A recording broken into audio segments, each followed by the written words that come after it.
வணக்கம் நேயர்களே. அதாவது இன்று பார்க்க போகிறது ஒரு பழத்தை பற்றி. அதாவது ரம்பூட்டான் பழம். ரம்பூட்டான் பழம்னாலே எல்லாம் பார்த்துருப்பீங்க. ஒரு சில பேருக்கு தெரியாது, இதான் அந்த பழமா அப்படிங்கிற மாதிரி எல்லோரும் பார்ப்பீங்க. அதாவது இந்த பழம் தான். இந்த பழம் இந்த ஒரு பூ மாதிரியே இருக்கும். எல்லாருக்கும் பார்க்கறதுக்கு பிடிச்சிருக்கும். ஆனால் வாங்கி சாப்பிட மாட்டாங்க.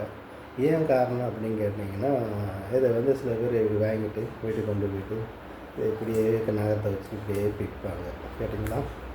இது இப்படியே பிச்சு பிச்சு பிச்சு பிச்சு பிச்சு கை வலிச்சு எப்படி நெத்தை போட்டு சாப்பிட அப்படின்னு இதை ஒரு திருப்பி வாங்கிட்டு அடுத்தால வாங்கிறதுக்கு யோசிப்பாங்க.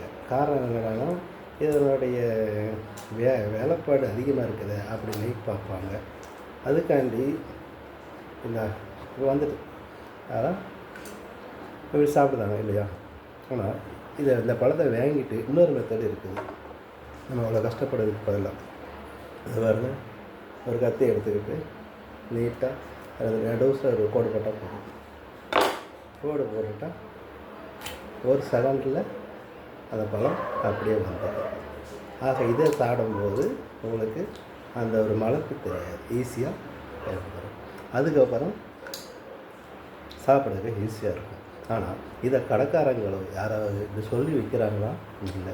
அதனாலேயே இந்த பழம் சேல்ஸு கம்மியாகிறதுக்கு காரணம். அதுபோக எல்லா மக்களுக்கும் ஒரு சென்றடையணுங்கிறதுக்காண்டி தான் நான் அந்த வீடியோவை உங்களுக்கு எல்லாருக்குமே ரம்பூட்டான் பழம் சாப்பிட்றது எப்படி அப்படிங்கிறதுக்காண்டி இதை நான் பயன்படுத்துகிறேன் இந்த வீடியோவை.